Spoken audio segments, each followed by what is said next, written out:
Hey, what's up, everybody, and welcome to a special NBA Draft Lottery preview edition of the Post Up with David Grubb here on Boot Crew Media. I, of course, am David Grubb, and I'd like to welcome you. We're going to have our live reactions to the Draft Lottery as it happens, so please join us for that. But let's just get into the rules, the regulations, and what the draft has meant to the Pelicans in the past and what it could mean for them this season. Of course, the rules are pretty simple. The teams in the who did not make the playoffs, the 14 teams who did not make the playoffs, get thrown into this hopper. They are assigned a combination of numerical codes that end up getting pulled, and whichever ones get pulled in whatever order determines which team gets the number one pick in the draft. There are a number of combinations that could be, I think it's over 1,000 combinations. The top three teams all have a 14% chance of getting the number one pick. So they get 140 of their own combinations. The New Orleans Pelicans, they have a 12.5% chance of getting the number one pick, which means they have 125 combinations. The odds decrease from there all the way down to 14, where you just get 5 combinations to potentially jump up in the draft and get that number one pick. The rules are pretty simple. The Pelicans know they can drop no lower than 8th, and they can move up to number 1. So the chances there that they could slide up, though the most likely spot is for them to stay right where they are at number 4. But the big thing, the thing that we really need to look at is what the Pelicans' history has been with the draft, because quite frankly, they've had some good history in the lottery, but also some very bad choices made in the draft lottery. This is the Pelicans' 14th appearance in the lottery over the years. In the previous 13, they finished first twice, 4th once, 6th twice, 10th 3 times, 11th, 12th, once each, 13th twice, and 14th once. We'll get into those picks in a minute, but if you're the Pelicans, anything lower than 6, statistically speaking and historically speaking, has been a nightmare. So if you're watching this on Monday, if the Pelicans hang in that top 4, you should be happy. If they drop to 5 or 6, you can still feel some hope. But once we go into this team's history and we start looking at some of these picks, you're going to be really disappointed if they end up 7, 8, or anything. 7 and 8 are the only other ones they can end up with. But if they finish at 7 or 8, you're going to be really disappointed. And I think if you've been watching this team long enough, you're going to know why. They've moved up twice in their history. And you know what those are, the 2 most notable in 2012 and 2019, where they jumped up to get the number 1 pick.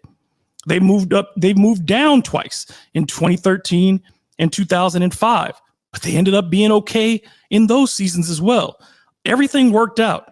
In 2012, the Hornets were 4th with slightly better odds and jumped up and ended up picking Anthony Davis with the number 1 overall pick. In 2019, the Pelicans were 7th going into that and jumped up to get the number 1 pick for the right to draft Zion Williamson. The 2 drop downs weren't bad either.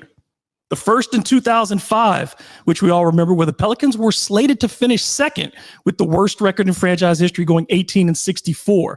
Dropped down 2 spots, ended up getting Chris Paul, franchise-changing player there. The other time, 2013, where they had not a significant drop. They just dropped back 1 spot from 5th to 6th.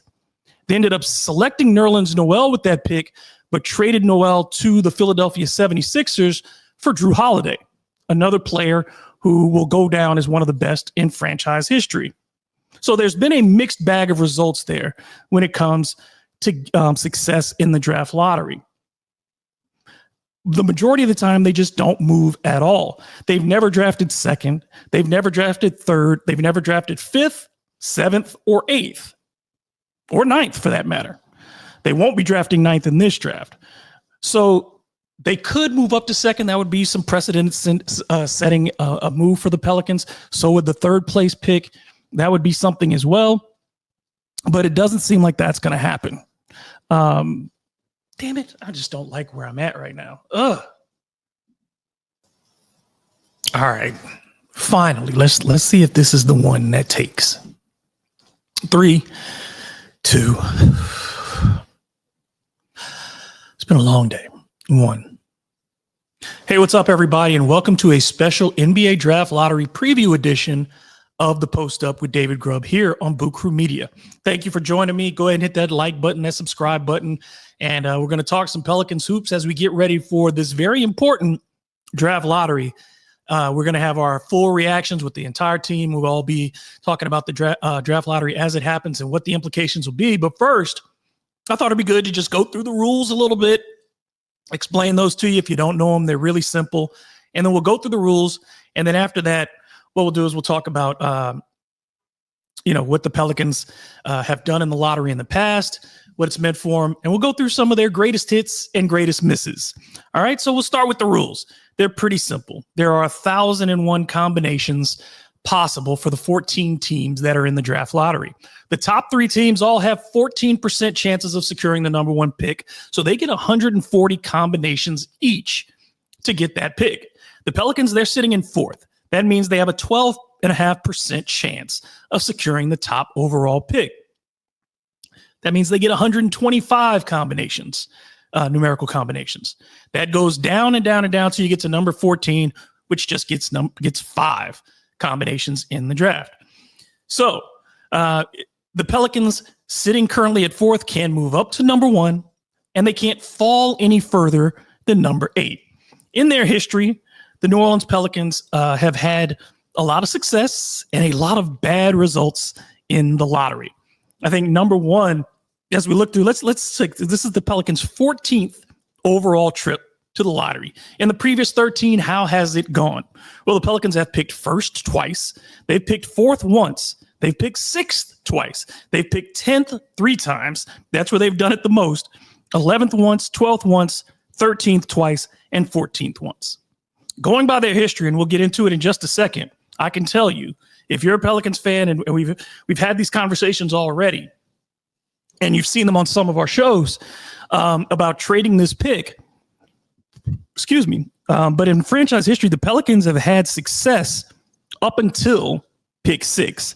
Anything below 6 in this franchise's history has been pretty much a disaster. An unmitigated, horrible disaster. So you can still feel pretty good if the Pelicans end up at 5, which they never have, by the way. The Pelicans have never picked 2nd. They've never picked 3rd. They've never picked 5th. And they've never picked 7th or 8th. So there's a chance for some history here to where they could fall. But history has shown us anything below 6th is going to be bad for the New Orleans Pelicans. That's as crossed administrations, crossed GMs, and crossed coaches, and the results have been the same. When the Pelicans draft below 6, it's going to be bad news. So what could happen here? And what has happened here? Well, the Pelicans have actually moved up twice in the draft lottery, and you know those situations. 2012 and 2019. In 2012, they moved up, and that really worked out, of course, as they were the 4th pick. They jumped from 4th to 1 to get Anthony Davis. And then you have in 2019, they jumped from 7th to 1st for the rights to pick Zion Williamson. The 2 times they fell back worked out pretty well for them too. In 2005, coming off the worst season in franchise history, that 18-64 campaign for the then New Orleans Hornets, they dropped from 2nd to 4th and ended up taking Chris Paul, as the teams ahead of them made their mistakes by taking Marvin Williams.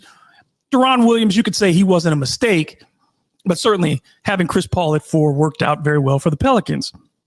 Then in 2013, they fell from 5th to 6th. And in that draft, they ended up selecting Nerlens Noel, who they traded to the Philadelphia 76ers, who were then just beginning their tanking.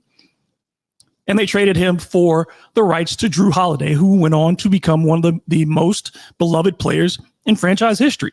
So they actually have had success when dropping back. Now, it's then when they've held their position that it actually hasn't worked out too well for them. So we'll see what happens with this and what happens with these particular combos for this season. But that's where we get into the biggest hits and the biggest misses. And let's start with the biggest hits. Let's be positive. Let's be positive and let's all feel good. So we can dismiss. What we'll do is we'll purge with the biggest misses last. So we can kind of purge that negative energy, you want to get that out. But we want to start in a positive place. We want to raise our vibration, I guess, and think about the good things that have happened in the draft lottery. And it's a very short list, so to speak. We certainly know those picks that we would consider the best of the best. And that starts clearly with Chris Paul in 2005, the best player in the history of this franchise, not the most talented. That would probably go to Zion Williamson or Anthony Davis, not the most athletic, not any of those things that you would say. He's not the greatest shooter in franchise history. He's simply the best player to ever come into New Orleans and wear a Hornets uniform. Never wore a Pelican uniform. But nobody won more, nobody impacted winning more than Chris Paul did when he joined the Pelicans. Anthony Davis came in 2012 and did a fantastic job for 7 seasons before he decided he didn't want to play in New Orleans anymore. But he's the only other player to lead the Pelicans to a postseason series win. The third, Zion Williamson in 2019. I think when you add those 3 guys up, that's the majority of your all-star appearances in franchise history. That's the majority of obviously Zion has never made an all-NBA team, but there's your all-NBA appearances when you talk about Anthony Davis and Chris Paul. Drew Holiday, the only one to make an all-defensive team in that time outside of this group. So, this is your star collection is those 3. And then as the fourth, the wild card in that group, I would say would be Buddy Hield in 2016, because Buddy, you drafted him. I think, there are players that you could have taken in that draft, and people most often point to Jamal Murray. But I don't know if Jamal Murray is that really, outside of his playoff performances, season to season. Yes, he's probably a better player than Buddy Hield. But what you got out of Buddy, that half a season, didn't spend a long time in New Orleans, but in that half a season and in his career, he's proven to be one of the most prolific 3-point shooters in the NBA during his career.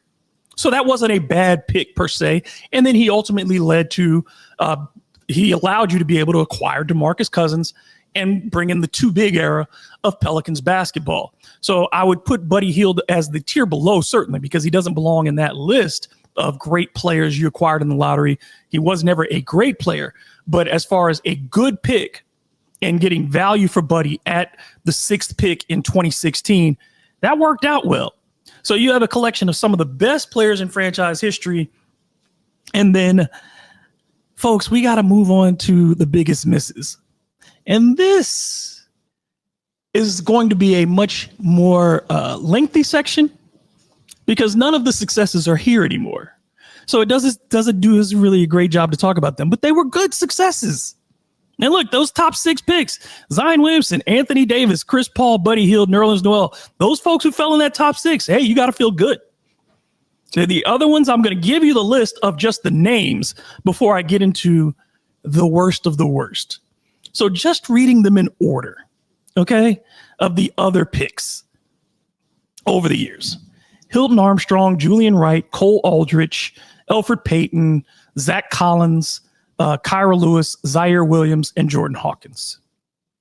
I'm not going to put Jordan Hawkins on the list of the worst. I'm not going to do that. I'm not going to put Elfrid Payton because really he didn't start his career in New Orleans. He went off to Orlando, and I wouldn't put Elfrid on the worst of the worst anyway. I don't think he's that bad. I think he's, there's a reason he wasn't in the NBA for the last 2 seasons, because he has a very limited game, and that didn't evolve over the years. But Elfrid has never been a bad basketball player, so he doesn't make the list. Some of these guys were traded away and never played in a Pelicans uniform, like Zaire Williams, never touched the floor for the New Orleans Pelicans. Zach Collins never touched the floor for the New Orleans Pelicans. Cole Aldrich never touched the floor for the New Orleans Hornets, really. So I'm not worried about them. But I think there are 3 names in particular that live in the minds and the hearts of Pelicans fans and just make you feel bad about the decisions that your front office makes. And no 3 stand out more than the trio of Hilton Armstrong in 2006, Juju Wright in 2007, and Kyra Lewis Jr. in 2020. The reason those picks are so bad, in my opinion, is that they single-handedly help derail momentum for your franchise. Okay? Let's go back to Hilton and Juju. And I'll do their narrative before I get into them individually. So you have Chris Paul in 2005. You found the player you're going to pair with David West. You've got your dynamic duo. And now all you got to do is build around these two players and become a power in the Western Conference. You've got your coach in place in Byron Scott, a guy who's taken 2 teams to the NBA Finals with the New Jersey Nets, back-to-back NBA Finals appearances, won 2 Eastern Conference championships, right? Knows how to lead a point guard. He had Jason Kidd, played with the greatest point guard of all time in Magic Johnson, and played with coached the greatest point guard of his generation in Chris Paul. Well, the Hornets at that time, decided that they wanted to make sure that they had that front court secure, right? And so in 2006, at the 12th pick, they take Hilton Armstrong out of UConn. And in his career, 6 seasons, Hilton Armstrong gave you a mighty average of 3 points and 2.6 rebounds. He didn't even get to spend all 6 of those in New Orleans. No. He was traded after 2.5 seasons in New Orleans. But who could the Pelicans have had? Who could the Hornets then, at that time, who could they have had in that 2006 draft that maybe could have changed the direction of the franchise and given you that extra push that gets you past the San Antonio Spurs in that memorable Game 7 in the Western Conference semifinals? Who could it have been? Well, right behind Hilton Armstrong at that 12th pick, at number 13, you had a pretty good role player in Thabo Sefolosha, who contributed to both the Oklahoma City Thunder and to the Atlanta Hawks before he suffered an injury in a confrontation with the police and that sidetracked his entire career. But he was a solid role player. At number 21, you had Rajon Rondo, who eventually became a vital component of one of the most beloved teams in Pelicans franchise history. But he was drafted by the Phoenix Suns and traded to the Boston Celtics. And what people don't remember a lot of people don't remember that Rondo was traded. Even at 21, and people will say, you don't need a point guard, there, Chris Paul. It's about the asset. I'm a firm believer that you don't draft for position. You take the most talented player available, unless something else, just supersedes it. If that talent comes with a problem, but you take the best player, you figure it out. There's never been a greater example of this than the conversation that Bob Knight had regarding Michael Jordan prior to the 1984 draft, because people asked, should the Portland Trailblazers draft Michael Jordan? Because Akeem Olajuwon coming out of Houston was the number 1 pick. That was going to happen no matter what. But at number 2, Portland had a chance to draft second. It could have taken Jordan. And Bob Knight was asked, well, why would the Portland Trailblazers take Michael Jordan? They already have Clyde Drexler in spot. They already had Jim Paxson, John Paxson's brother, coincidentally enough, playing in Portland. So why would they take another guard? They needed a center. And Bob Knight said, you take Michael Jordan and then you play him at center. You take the best player and you figure it out, right?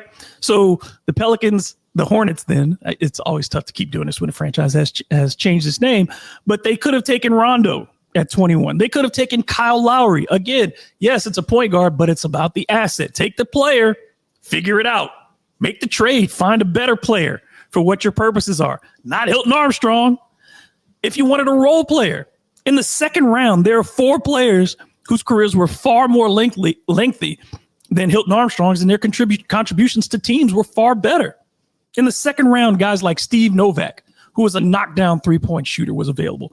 PJ Tucker, who's still in the league, was available. Paul Millsap, who was up the road at Louisiana Tech, and you could have paired him with the David West, and he could have been your backup big.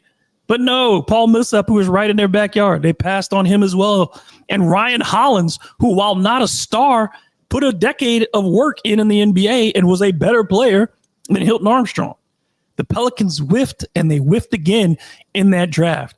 Not only did they take Hilton Armstrong, but remember, 2 picks later, they took Cedric Simmons, a guy who had no career in the NBA to speak of.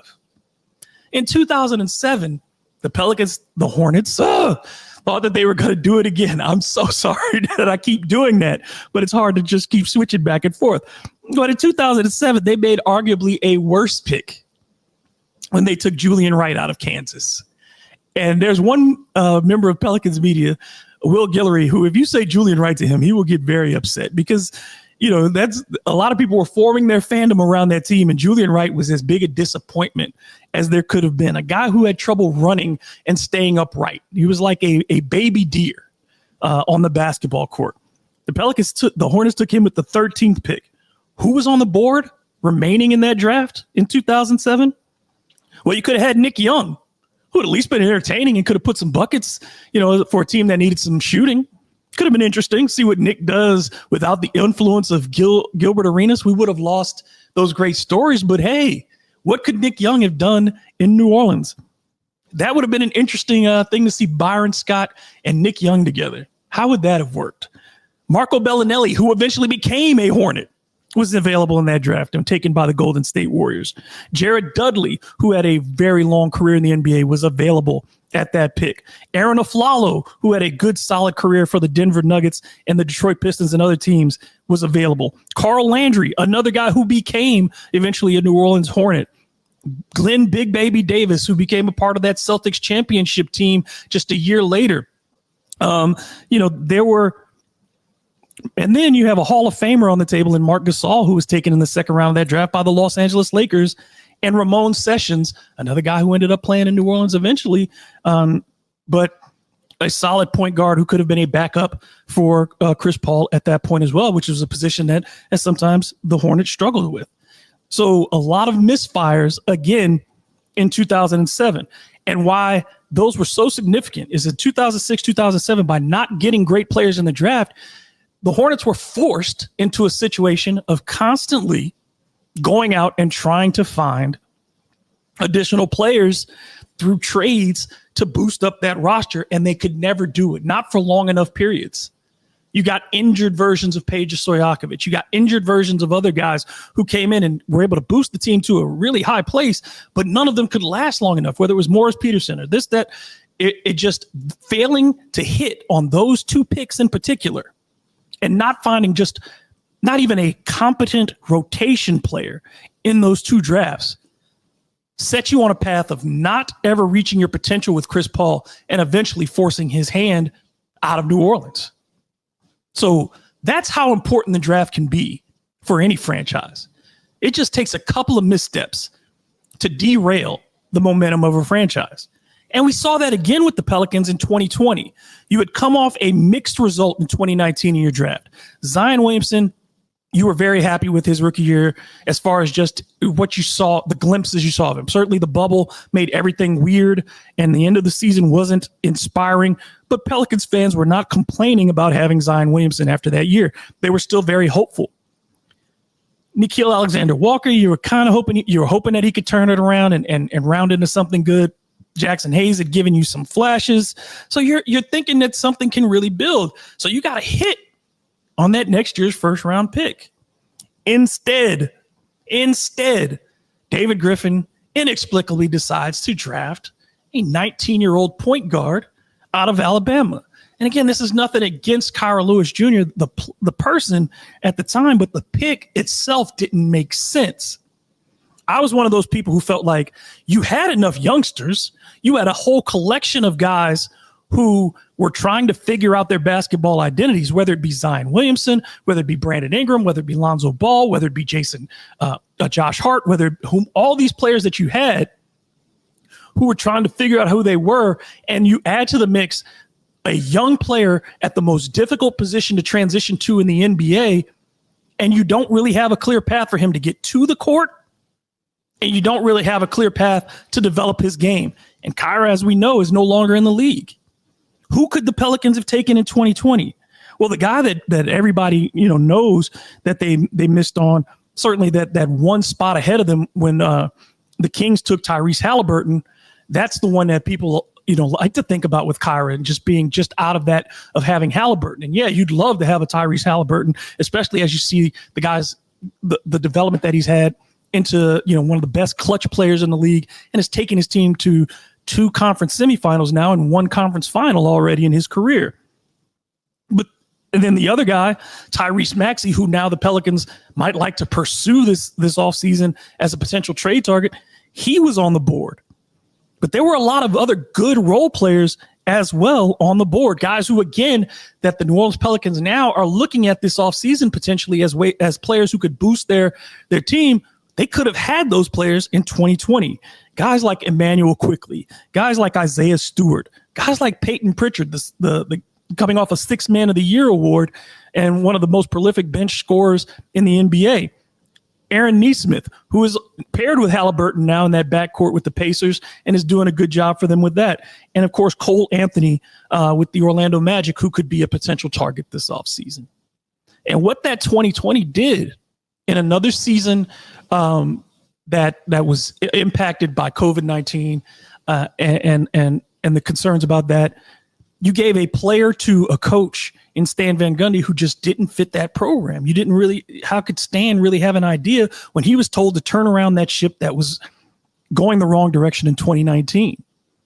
And I think that mistake, certainly the Pelicans have corrected it with their drafts the last couple of years, but you followed up a draft where the return for Jackson Hayes ended up being nothing. The return for Nickeil Alexander-Walker ended up being nothing. And then the return for Kyra Lewis ended up being nothing, essentially.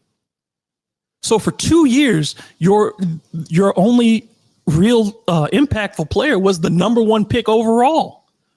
You had 3 other first-round picks that ended up being wasted, and I think that was a major setback for the New Orleans Pelicans, who either could have taken a better player in the draft or should have moved that pick and gotten a veteran player, which could have put this team on a faster track to winning. Instead, the Pelicans made their mistakes. So what we're going to do now is kind of hope that the Pelicans have purged that out of their system, that with Joe Dumars at the helm, that the Pelicans can move into a new place. And with the experience of Troy Weaver and Bryson Graham over these last few years, that you're going to make a good pick in this lottery. What's the good news again? The Pelicans can't fall farther than 8th. But what's the bad news is that the Pelicans have never made a good pick. They have never made a good pick any lower than 6th. So as we watch this draft lottery here on Monday night, what we're going to be interested in is to see, certainly, if the Pelicans rise into a position to really take advantage of what is a draft that has what feels like a lot of high-level contributors, but I don't know if there are any transformational players available in this NBA draft. Even Cooper Flagg, I think of Cooper Flagg as a high-level second player, like a Paul George type. Not saying in talent and similarity in game, but, not meant to be the number one player on your team, but a fantastic number 2.